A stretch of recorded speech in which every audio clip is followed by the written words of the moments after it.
오늘 이러한 공동체가 지속성을 유지하는, 근본적으로 지속적으로 이렇게 다음 세대, 그리고 부부, 그리고 공경받는 부모, 그래서 사랑과 기쁨이 가득한 하나님의 가정 또는 하나님의 가정, 교회로서의 하나님의 공동체가 계속 가는 데는 근본적인 그 기초가 있다는 거예요. 오늘 우리가 4장 32절 말씀을 읽었는데, 결론적인 얘기는 하나님의 용서하신 같이, 하나님 우리를 용서하신 것처럼 그리스도 안에서 서로를 뭐하는? 용서하는 가정, 용서하는 교회가 바로 앞에 세 가지, 다음 세대가 양육되고, 그리고 공경받는 부모가 있어서 감격하고, 그리고 사랑과 존경이 있는 행복한 부부가 존재하게 된다는 말입니다. 이 세 가지를 가능케 하는 게 바로 근본적인 공통적인 요인이 있는데, 바로 용서하는 것이란 거죠. 용서가 있는 곳에서 자녀는 여유 있고 자유롭게 자랄 수 있고, 또 부부는 서로 용납하며 또 기뻐하고 즐거워할 수 있고, 또 부모는 하나님의 은혜 가운데 하나님 나라를 소망하면서 오늘을 즐겁게 살 수가 있는 것입니다. 용서가 기초가 된다는 거죠. 여러분, 우리가 하나님의 행복한 가정, 기쁨, 사랑 넘치는 가정, 또는 가정 같은 교회, 교회 같은 가정, 하나님의 공동체를 이렇게 우리가 말씀을 묵상할 때 항상 에베소서 5장, 6장을 봐요. 그래서 에베소서 5장과 6장은 하나님의 공동체, 사랑과 기쁨이 넘치는 하나님의 공동체로서의 가정, 교회, 가정 같은 교회, 교회 같은 가정을 쭉 설명해 주고 있거든요. 그래서 5장, 6장으로 들어가기 전에 4장 마지막 절에서 앞으로 가정 같은 교회, 교회 같은 가정, 곧 사랑과 기쁨이 넘치는 가득한 그러한 하나님의 가정이 되려면 근본적으로 여기서 시작해야 한다. 이 말씀이 바로 오늘 4장 32절, 4장의 마지막 결론인데요, 32절 말씀을 주고 있는 것입니다. 무엇입니까? 서로 친절하게 하며 불쌍히 여기며 하나님의 용서하신 같이 그리스도 안에서 서로 뭐하라? 용서하라. 32절 말씀, 서로 용서하라. 여기서 뭐가 시작돼요?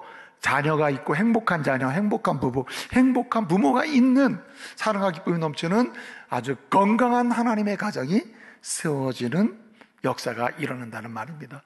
여러분, 이제 거꾸로 왔다 생각하시면 됩니다. 다음 세대 6장에 있었고요, 그리고 부모, 그리고 부부 5장이 있었죠. 이렇게, 그리고 4장에 거꾸로 지금 온 겁니다. 이 근본적인 기초가 뭐냐? 하나님 나라 일꾼으로 자녀를 양육하는 근본적인 기초, 가능케 하는 기초, 행복한 부부, 예컨대 공경받고 기뻐하며 오히려 자녀를 축복하는 부모가 있는, 행복한 부모가 있는 가정, 그 기초가 뭐냐? 서로가 서로 사랑하고 존경하는 부부가 있는, 행복한 부부가 있는 그 가정의 기초가 뭐냐?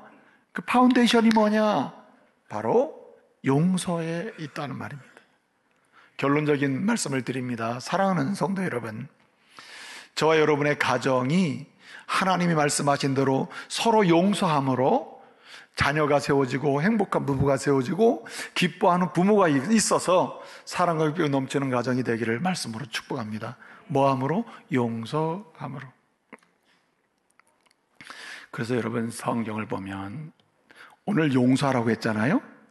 성경은 용서, 처음부터 끝까지 용서예요. 하나님의 용서로 시작해서 하나님의 용서 안에서 하나님의 용서하신 같이 너희도 서로 용서함으로 또 용서를 받으며 용서의 능력을 경험하고 사는 거예요. 그래서 여러분, 용서하는 곳에 왜 용서가 그렇게 중요하냐? 따라서 용서는 모든 것을 아름답게 만든다. 여러분, 용서는요, 모든 걸 아름답게 해요. 이 아름답게 만든다, 눈에 보이는 것, 눈에 보이지 않는 것, 가치, 그리고 실제로 영적인 영역과 보이는 경험되는 영역까지 아름답게 만드는데, 이것을 우리는 쉬운 말로 이렇게 말할 수 있어요. 용서는 영광스럽게 합니다. 여러분, 그렇습니다. 여러분, 용서를 하고 용서를 시작할 때 가정에서 남편이 아내를, 아내가 남편을, 부모가 자녀를, 자녀가 부모를 용서하기 시작할 때, 용서로부터 시작될 때 여기에 세 가지의 영광이 나타나요. 하나는 하나님의 영광이 나타납니다. 둘째는 용서하는 사람의 영광이 나타나요. 셋째는 그 사람이 속한 가정의 영광이 나타나요. 다른 말로 하면 하나님의 아름다움을 나타날 수 있는 곳이 언제냐? 용서할 때이고, 나의 아름다움이 최고로 아름다운 모습으로 표현될 수 있는 때는 언제냐? 내가 용서할 때이고, 우리 가정이 점점 아름다워질 때가 언제냐? 용서할 때입니다. 쉬운 말로 생각해 보세요. 싸울 때가 아름답습니까? 용서할 때가 아름답습니까? 바보죠. 묻는 사람 바보죠. 나 바보? 김열 바보? 그러나 물어야 되겠어요. 생각해 보세요. 싸우는 집이 아름답습니까? 용서하는 집이 아름답습니까? 성경은 말씀합니다. 그래요. 용서할 때 영광이 나타나. 이건 성경의 약속입니다. 하나님의 영광이 나타나고 삼중적 영광이 나타나요. 하나님의 영광이 나타나고 용서하는 자의 영광이 나타나고 그가 속한 공동체 가정의 아름다움이 점점 꽃필 수 있는 그 시점이 용서하는 때임을 믿으시기 바랍니다. 그런데 여러분, 더 놀라운 것은 뭐냐면 이 영광이 어떻게 표현되냐면 한마디로 회복으로 나타나요. 예를 들어서 여러분, 이 매닝거라고 하는 정신의학자가 있었는데 이 사람이 연구 결과는 보편적으로 통용되는데, 세상에 수많은 사람들이 아프고 질병이 많잖아요. 사람들의 많은 질병, 고통, 그 육체적, 정신적 질병들 많잖아요. 그 아파하잖아요. 어디가 아픈지, 마음이 아픈 건지 육체가 아픈지 잘 모르겠어. 일단 내가 못 살겠어. 막 힘이 없어. 이런 경우 있잖아요. 그런 사람들이 아파하는 사람이 많은데 그 아파하는 사람들의 원인이 매닝거에 의하면, 연구 결과에 의하면, 정신의학자예요, 매닝거는. 이 사람이 이렇게 했어요. 70%가 다 스트레스 때문이라는 거예요. 스트레스는 뭡니까? 다 마음으로부터 시작되는 거 아니에요? 어떤 상황이 오더라도 마음이 어떻게 이걸 대면하느냐에 따라서 상황이 달라진다는 거예요. 그런데 이 매닝거는 이렇게 얘기했어요. 모든 질병과 문제가 다 스트레스 때문이다, 70%가. 그런데 그 70% 중에, 그렇게 질병에 걸려있는 사람 중에 90%는 그 핵심은 뭐냐면 정신적 질병이래요. 육체적으로 병이 걸려서도 그 문제의 근원은 정신적인 문제가 있었다는 거예요. 한마디로 정신적, 정서적, 심리적인 문제가 다 원인이 됐다는 거예요. 내린 결론은 뭐냐? 아파하는 사람들에게 필요한 게 뭐냐? 용서가 필요하대요. 용서. 왜 마음이 아파요? 왜 마음이 아프고 눈물을 매일 흘리고 살아요? 예? 내가 용서받든지 내가 용서 못 받든지 내가 용서 못 하든지 둘 중에 하나입니다. 내가 남에게 용서를 받아야 되는데 못 받아서 우는 사람이 있고, 내가 용서하지 못할 정도로 그냥 악심이 생겨가지고 내가 가만두지 않을까, 원수를 갚아야 되는데, 보복해야 되는데, 어떻게든 내가 저 사람을 이겨내야 되는데 하는 악심의 포로가 돼 있으면요, 병이 나는 거예요. 매닝거에 의하면 얘기가 그렇습니다. 그러한 악심과 원망하는 마음, 원심과 정죄하는 마음, 정신과 불평하는 이 불심이 근본적으로 그 마음을 자리 잡고 있잖아요. 그러면 질병이 찾아와 정신적, 육체적 병이 온대요. 그 병을 고칠 수 있는 방법은 뭐겠어요? 용서가 필요해요. 용서하는 곳에서 싹 풀려요. 원심도 정심도 불심도 같은 원망하는 마음도 악심도 악한 마음도 다 풀려요. 언제? 용서할 때. 내가 용서할 때. 그 내가 못 푸는 게 문제죠. 또 한 가지는 여러분, 영광이 어디 있다 그랬습니까? 그가 속한 공동체의 영광이 온다 그랬어요. 여러분, 우리가 보통 이런 얘기를 해요. 아내와 남편 사이의 문제를 자식이 모르게 우리는 우리끼리 갈등하고, 자식은 모를 거야. 아직까지 우리 자식은 몰라. 아내와 남편 사이에 서로 갈등을 하고 서로 원망하고 용서하지 못하는 문제로 서로 긴장하고 있는 것, 자식이 모른다고 생각하지만 아닙니다. 그건 우리 생각이에요. 한 공동체 안에서는요, 마음이 시작되는 순간부터 그 가정에는 이미 영향이 미쳐진다. 네? 그래서 여러분, 누군가의 이런 맺혀있고 꼬여있고, 예? 그리고 얽혀있는 이러한 용서해야 될 문제를 용서하게 한 사람이 남편이 아내를 용서하기 시작하면 이 강한 자유함의 영향력은요, 가정 전체로 흘러가요. 그래서 어느 날부터 가정에 대화가 있어요. 그렇게 아들을 붙들고 뭔가 얘기하고 싶은데 얘기할 거리도 없고, 얘기하려면 오히려 더 문제가 생기는 이런 상황에서 용서가 있잖아요. 그럼 대화할 거리가 생겨. 그다음 대화하려고 해도 마주 앉아서 뭐 특별한 말을 안 해도 아들도 딸도 알아요. 우리 부모가 나를 사랑하는 눈빛으로 지금 나를 마주 앉아서 뭘 얘기하고 싶은데, 그럼 자녀가 먼저 얘기를 해요. 여러분, 그래서요, 한 사람이 용서하면 가정도 회복되고 교제가 회복됨을 믿으시기 바랍니다. 그래서 여러분, 용서가 있는 곳은요, 거기 펠로십이 있어요. 부모와 자녀 사이, 자녀와 자녀 사이, 오빠와 여동생 사이, 여동생과 여동생 사이, 이렇게 형제와 형제 사이, 형제와 부모 사이, 아내와 남편 사이가 서로 펠로우십이 있게 돼요. 여러분, 이런 분이 있어요.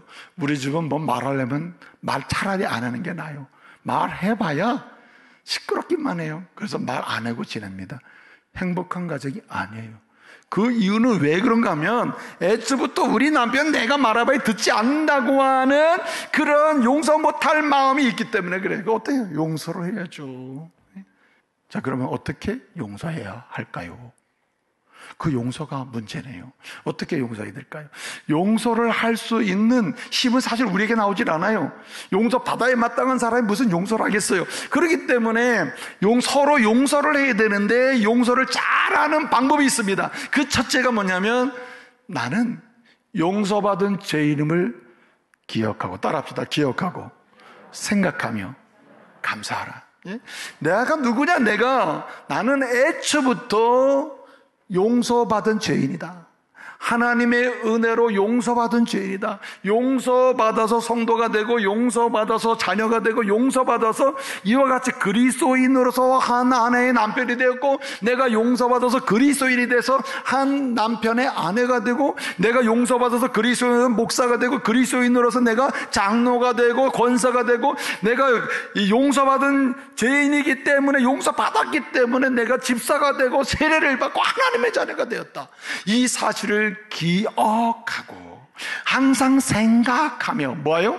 감사할 때 이 사람은 용서의 능력을 지속적으로 경험하게 됨을 믿으시기 바랍니다.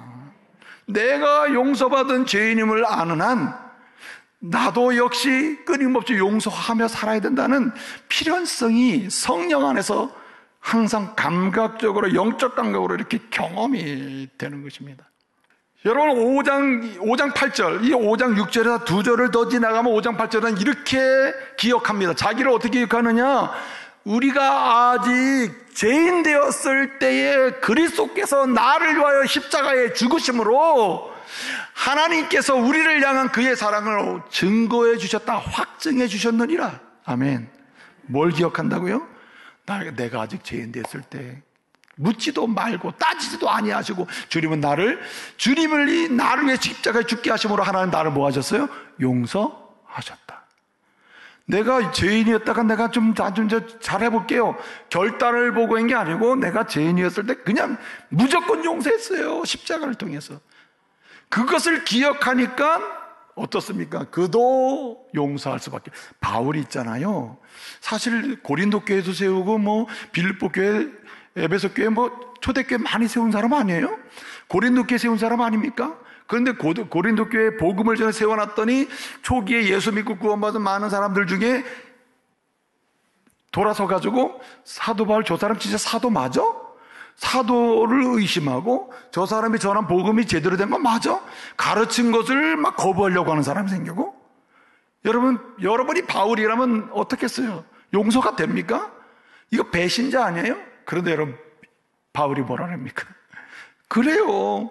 내가 아직 연약했을 때 나 용서하신 주님, 내가 아직 죄인 되었을 때 예수 그리스도를 십자가에 죽게 하심으로 나를 용서하신 주님, 그 주님의 용서하신 받은 죄인임을 기억하면 그들이 나를 거부하고 배반하고 비난해도 내가 뭐 하지 않을 수 없어요? 용서하지 않을 수, 다 용서하잖아요. 바울이 용서하잖아요. 여러분, 로마서 5장 10절을 보면 2절을 더 올라가서 보면 뭐라고 했냐면, 따라합시다. 우리가 아직 원수 되었을 때, 뭐 죄인은 고사하고 하나님과 아주 원수 돼서 하나님 싫어하는 것만 골라서던 사람이라 이거예요. 그런데도 불구하고 이 원수된 바울을 무조건 용서했다는 거예요. 그리스도께서 그 아들을 죽게 하심으로 우리를 하나님과 화목하게 하셨다. 한마디로 용서해 주셨다는 거예요. 그거 기억하니 내가 용서하지 않을 수 없다는 말입니다. 그렇습니다, 여러분.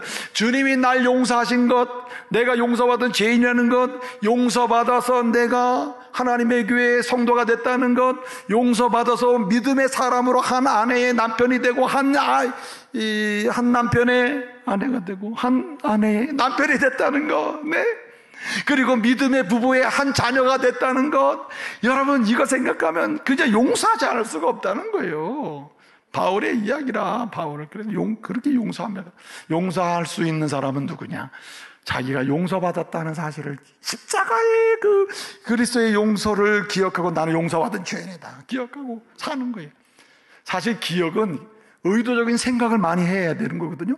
기억할수록 의도적으로 생각하잖아요. 그래서 여러분, 시편 기자는 이렇게 얘기합니다. 시편 143편 5절에서 뭐냐면, 나는 주님이 나를 위하여 행하신 애적 일을 기억하고, 그 다음에 주의 행하신 모든 것을 생각하고 묵상하고, 그 다음에 주님이 행하신 손의 행사, 나를 위해서 주님의 손길이 항상 펼쳐져서 일을 하시는데 주님이 행하신 그 손의 행사를 내가 항상 생각하며 산다고 했어요.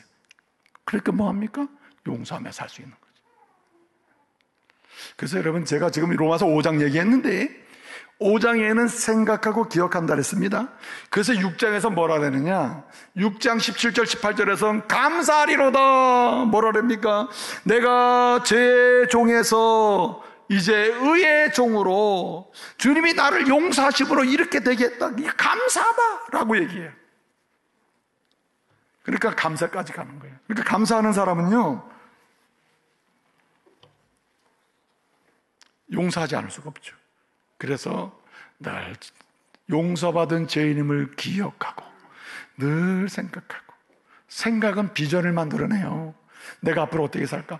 용서받은 은혜를 생각하는데 내가 용서하는 것이 모든 삶의 중심이 되지 않겠어요?